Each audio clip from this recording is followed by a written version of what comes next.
Everyone sees what you appear to be. Few experience what you really are.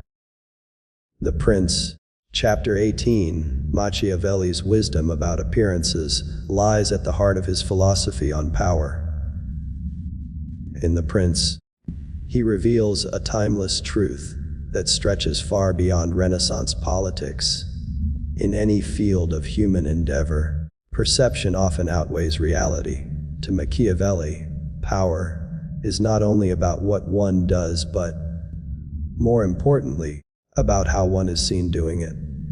The ability to manage appearances, to seem virtuous, trustworthy, and strong even when necessity demands manipulation or deceit, becomes the essence of silent dominance.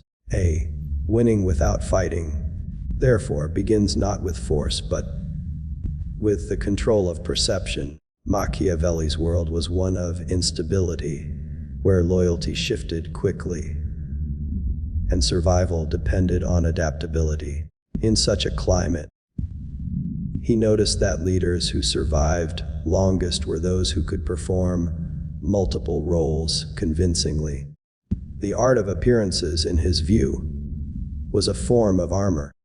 A prince who could appear generous while secretly conserving resources, or who could appear merciful while being strategically ruthless, gained the benefits of reputation without the costs of naivete. Machiavelli was not promoting hypocrisy for its own sake. He was recognizing that in the theater of politics, appearances are the language of influence. To speak that language fluently is to govern reality through illusion. The mastery of appearances requires more than deception. It demands psychological insight. Machiavelli understood that people are guided not by truth, but by impressions. Most individuals, he wrote, judge more by the eye than by the hand, meaning they trust what they see and hear over what they cannot verify. This is the principle behind modern propaganda, branding, and public relations. A leader's image, once cemented in the public imagination, often resists contrary evidence. Thus, a wise ruler ensures that his image reflects strength, competence, and virtue, even if his decisions are driven by necessity rather than morality. To Machiavelli, this control of perception is the highest form of strategy, because it allows one to win battles that never occur. In practice, this philosophy means projecting the right persona for the right audience. In the courts of Renaissance Italy, this required charm, eloquence, and the ability to seem open while remaining unreadable. Today, the same principle applies to CEOs, politicians, and influencers who curate their public identities through media and communication. The goal is not to deceive maliciously, but to guide expectations. When a leader's reputation precedes them as capable and decisive, opponents think twice before engaging. Appearances thus become a kind of deterrence, a silent shield that prevents challenges before they begin. Machiavelli also emphasized that the appearance of virtue was more politically useful than virtue itself. Genuine virtue can be rigid, bound by moral codes that prevent swift adaptation. But the appearance of virtue is flexible. It allows one to act immorally when necessary, without losing legitimacy. A prince who seems just can still act unjustly when survival demands it, because his people will interpret his actions through the lens of his established image. This is not mere cynicism, but strategic understanding of human psychology. People desire stability, and they project morality onto those who provide it. Therefore, maintaining the illusion of virtue is not an act of deceit but of governance. However, Machiavelli warned against neglecting reality altogether. Appearances may sustain power, but they cannot substitute for it.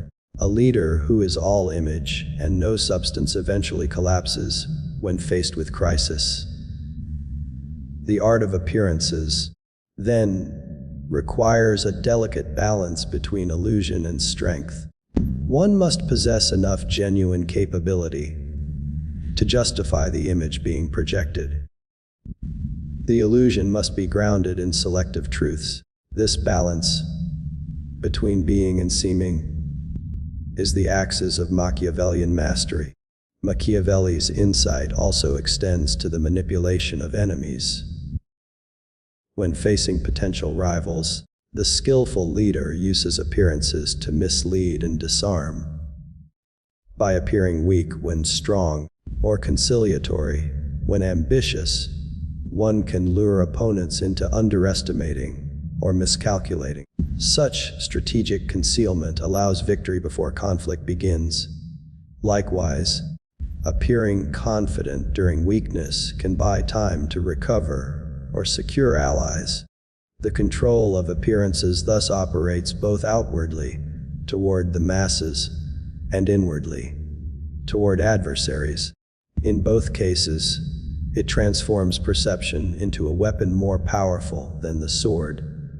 In modern terms, this idea manifests in the way public figures and organizations cultivate trust and authority. Corporations invest in public image campaigns, not merely for marketing but for power.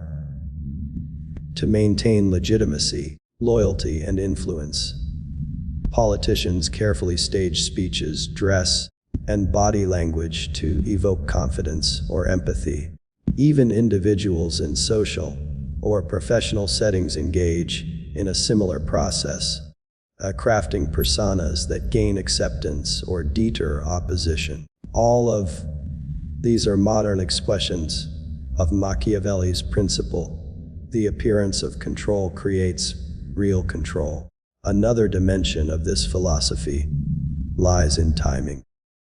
Machiavelli advised that the wise leader must know when to reveal and when to conceal, when to project confidence and when to appear humble. Power grows from mystery as much as from visibility. The unknown provokes caution. It keeps others guessing. In this way, the leader's restraint, the refusal to show every intention, becomes part of the illusion. To master appearances is to master rhythm, to unveil strength only when it maximizes effect, and to hide ambition until it ripens into inevitability.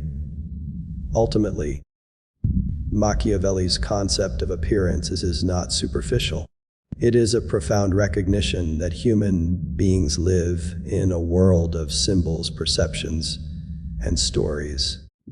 Reality itself, in politics and society, is often mediated through appearance. To win without fighting, one must not destroy opponents, but persuade them, not dominate through fear, but through belief. The ruler who commands perception commands peace, and that peace, sustained through appearance, is the most enduring form of power. In Machiavelli's understanding of power, control over perception was inseparable from control over the story that shaped it. To him, narratives were not just tales told after events. They were the very substance that defined those events in the minds of people. Whoever controlled the story controlled the truth, and whoever defined the truth controlled the future. This is why Machiavelli's second great principle of silent power is the mastery of narrative. In The Prince and the Discourses on Livy, he continually implied that a ruler must never allow others to shape his image, his motives, or his history. If perception is the armor of power, narrative is the sword. It allows the leader to determine how his actions are interpreted. transforming potential conflict into consent and dissent into alignment. Machiavelli observed that people rarely judge actions by their causes, but by their appearances and the stories attached to them. Once a story takes hold, it becomes the lens through which all subsequent actions are understood. Therefore, a leader must act not only with strategy, but with an awareness of how those actions will be narrated. This idea was revolutionary for its time, for it placed storytelling, rather than brute force or divine right, at the heart of political survival. And Machiavelli recognized that even in an age of kings and armies, public opinion was a battlefield, and narrative was the weapon that determined victory or defeat. To control the narrative before others do means anticipating interpretation. A wise ruler or strategist must speak first, define terms, and set the emotional tone before rivals can impose their own version of events. If an act of cruelty is necessary, it must be framed as justice. If deceit is used for survival, it must be presented as prudence. Machiavelli famously wrote that a ruler must learn not to be good when circumstances demand it.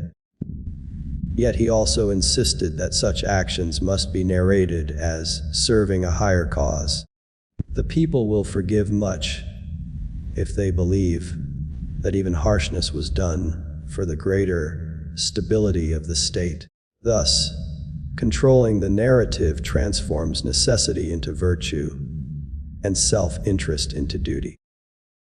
In the Renaissance courts, Machiavelli observed, the most dangerous threat to power was not rebellion or war, but rumor. A single whispered story could undermine legitimacy faster than any weapon. The shrewd ruler understood that silence allowed others to define the story first. And once that happened, reclaiming the truth was nearly impossible. The only defense was preemption, to act and speak in ways that left little room for alternate interpretations. When one speaks first and decisively, uncertainty collapses. The people no longer ask what happened, they accept what they have been told. Machiavelli's awareness of narrative control also extended to how history would judge leaders. He understood that reputation outlives the moment, and that historians, poets, and chroniclers shape legacies as much as victories do. Therefore, he advised rulers to cultivate chroniclers and storytellers who would record events in favorable light. This was not vanity, but pragmatism. Power depends on legitimacy, and legitimacy depends on story. The one who writes history does not merely preserve the past. He manufactures the foundation upon which future authority will stand. Even today, nations, corporations, and individuals engage in similar acts of narrative construction through public relations, branding, and media strategy. The principle remains unchanged. The story told first and told well becomes the accepted truth. At the psychological level, Machiavelli's insight reveals how humans rely on narrative coherence. People crave stories that make sense of power, morality, and destiny. When a leader provides a story that satisfies this craving, even uncomfortable realities become acceptable. A population will endure hardship if it believes it serves a noble end. It will tolerate inequality if convinced that stability depends on it. This is why Machiavelli emphasized the importance of aligning one's narrative with shared values, even if those values are manipulated. By speaking the language of virtue while pursuing necessity, a leader unites moral imagination with political control. Controlling the narrative also requires emotional intelligence. Machiavelli knew that facts rarely move people, emotions do. Therefore, the effective ruler does not flood the public with data or reasoning, but with symbols and gestures that evoke loyalty, pride, or fear. The coronation, the public speech, the gesture of mercy. These are performative acts that communicate a story without words. Each reinforces the idea that the ruler's power is natural, inevitable, or benevolent. When emotions align with narrative, opposition weakens before it even forms, because the story itself becomes the emotional reality of the people. In modern politics and leadership, this principle remains visible everywhere. Governments, businesses, and movements compete not for truth, but for narrative dominance. The side that defines the story, who is the hero, who is the villain, what is at stake, wins the allegiance of the masses. In an era of instant information, the speed of narrative control is even more crucial. A delayed response is a lost battle. Social media, news cycles, and public statements are modern extensions of Machiavelli's courtly propaganda, where leaders must project authority, compassion, and purpose before rivals can sow doubt. Those who understand this dynamic maintain stability. Those who do not are destroyed not by enemies, but by stories that erode their legitimacy. Yet Machiavelli also implied that narrative control must be exercised with subtlety. Too much manipulation breeds suspicion. The most effective narratives appear organic, as if they emerged naturally from the people's own beliefs. The leader's task, therefore, is not to impose a story but to nurture it, to let others believe they arrived at it themselves. When people internalize a ruler's narrative as their own conviction, obedience transforms into loyalty.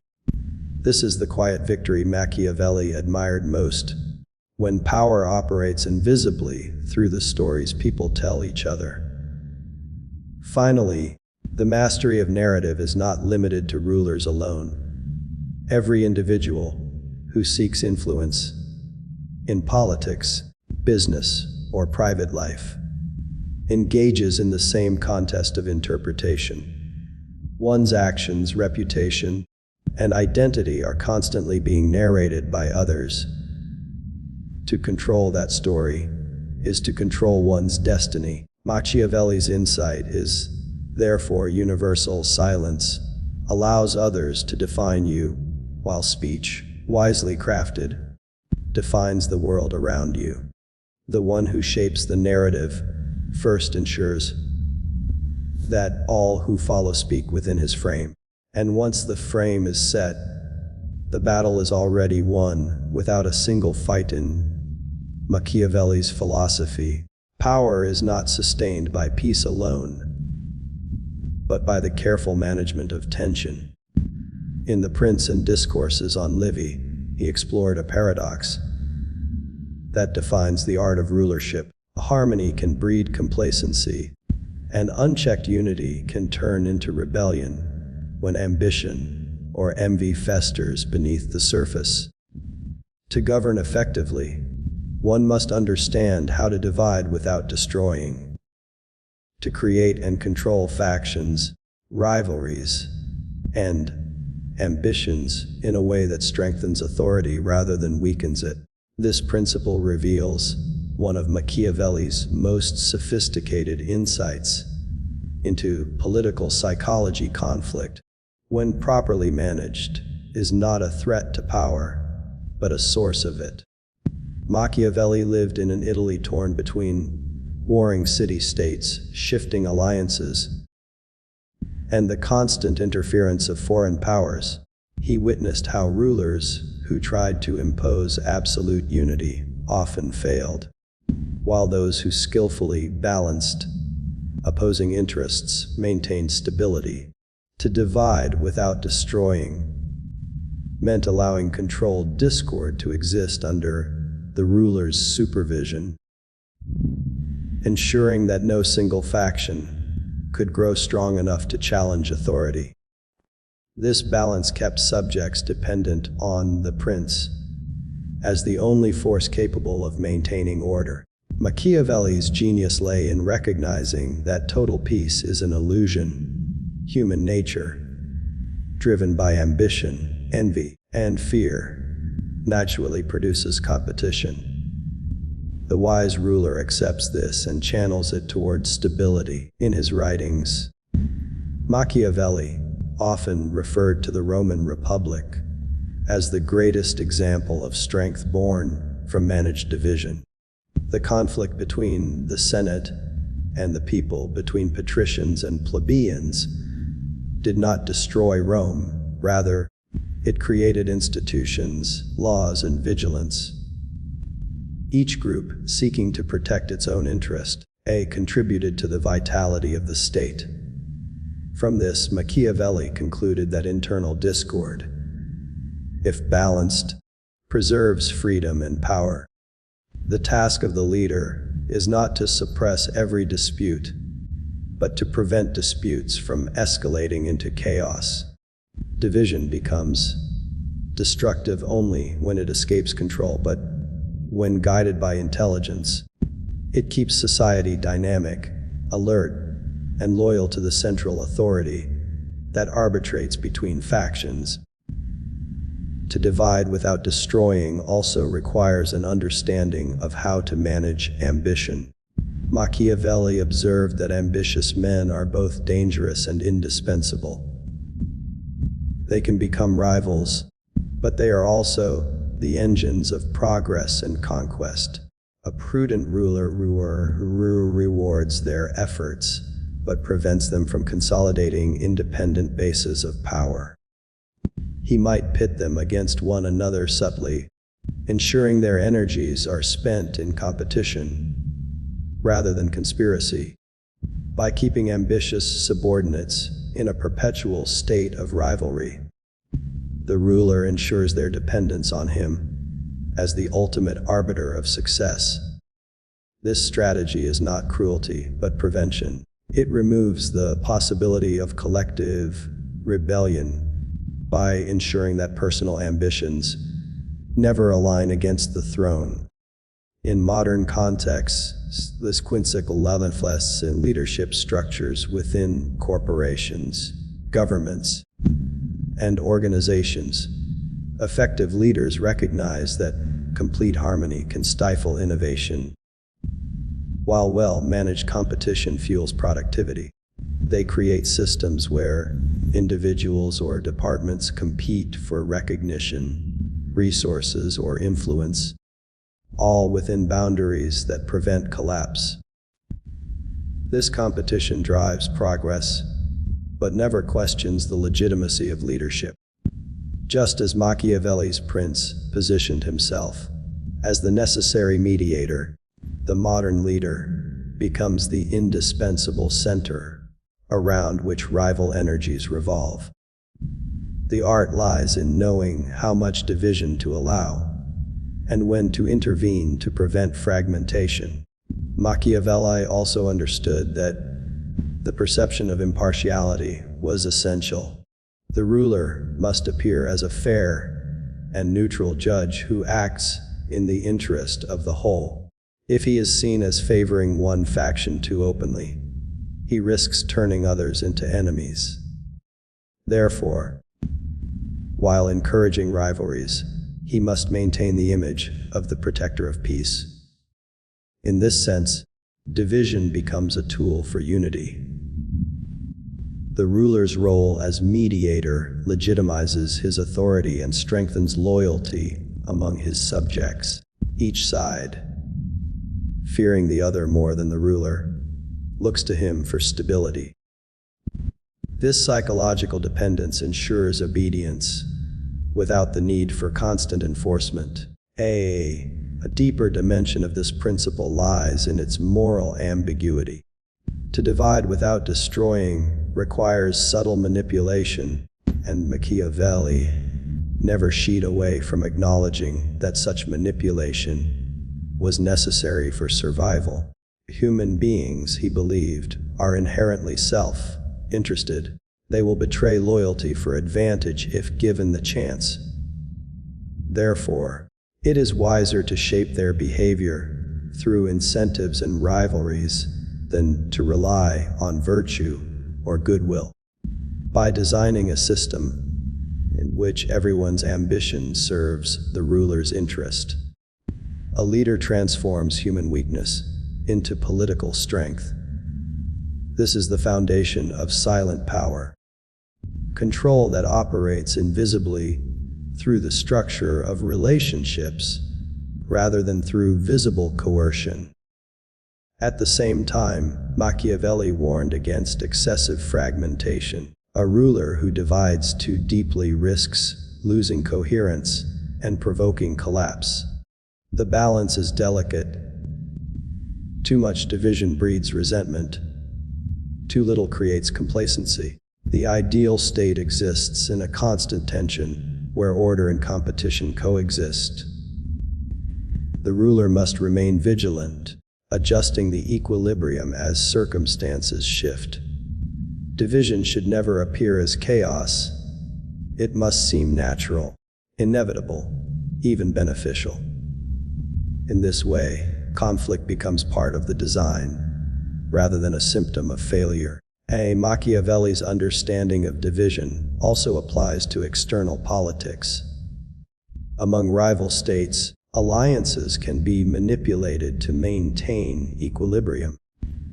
He advised princes to prevent neighboring powers from becoming too strong by supporting one side against another, always ensuring no single ally could dominate. This method, often seen in European diplomacy for centuries, reflects the same logic that governs internal politics. Division, when controlled, prevents any entity from achieving dominance. By keeping all forces dependent on the mediator, whether a prince or a state, power becomes self-reinforcing. At the psychological level, dividing without destroying acknowledges the complexity of human loyalty. People rarely love power purely. They respect it, fear it, and depend on it. Machiavelli's ruler accepts this and does not seek unconditional devotion.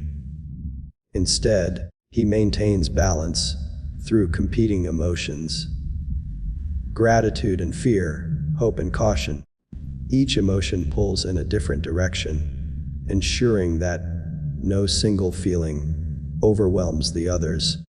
This emotional equilibrium mirrors the political one, strength sustained by controlled opposition. Machiavelli's vision of governance is therefore one of perpetual motion, and where tension is not an accident but a deliberate design. The ruler does not eliminate struggle, he orchestrates it. Power, in this view, is not static but dynamic, a force that thrives on contrast and counterbalance. Division, properly managed, ensures that energy circulates without destroying the system. It is through this art of measured discord that rulers, organizations, and even nations maintain vitality and prevent decay. Machiavelli's insight reveals that true stability does not come from suppressing conflict, but from mastering its rhythm and directing it toward the preservation of authority. Machiavelli's philosophy, the highest form of power, is not achieved through conquest, but through persuasion. The ruler who can win minds need not draw swords. In The Prince and Discourses on Livy, he repeatedly suggested that the most effective rulers are those who command loyalty not by force, but by shaping the beliefs, desires, and fears of their people. To win the mind is to rule without resistance, to make obedience seem voluntary and submission appear as choice. In this sense, Machiavelli's idea of power transcends mere politics. It becomes psychological. The battlefield may decide the fate of armies, but the mind decides the fate of empires. For Machiavelli, human nature was predictable in its variability. He saw that people act not according to reason, but according to their perceptions of benefit, security, and identity. Therefore, to control people's behavior, one must control their perceptions. Fear and love, he wrote, are the two most potent motivators, but since they are rarely stable, a wise ruler balances them carefully. Too much fear breeds hatred and revolt. Too much love invites complacency and disobedience. The key is to occupy the psychological space between the two, to instill respect grounded in necessity and affection grounded in gratitude. This balance is what allows a ruler to win the mind, for it ensures that loyalty comes from both emotion and calculation. Machiavelli's emphasis on the mind over the battlefield was shaped by his observation of the Italian city-states, where warfare was constant but rarely decisive. Armies could win cities, but not hearts. A conquered population that despised its ruler would rebel the moment opportunity arose. By contrast, a people whose minds had been won could be governed even in hardship. To secure such allegiance, Machiavelli advised leaders to understand and fulfill the psychological needs of their subjects, to provide stability, justice, and hope, even if those were partially manufactured. When people believe their ruler guarantees their future, they will defend him without compulsion. The act of winning minds, therefore, begins with understanding them, and Machiavelli was among the first thinkers to articulate the idea that political success depends on the manipulation of collective psychology.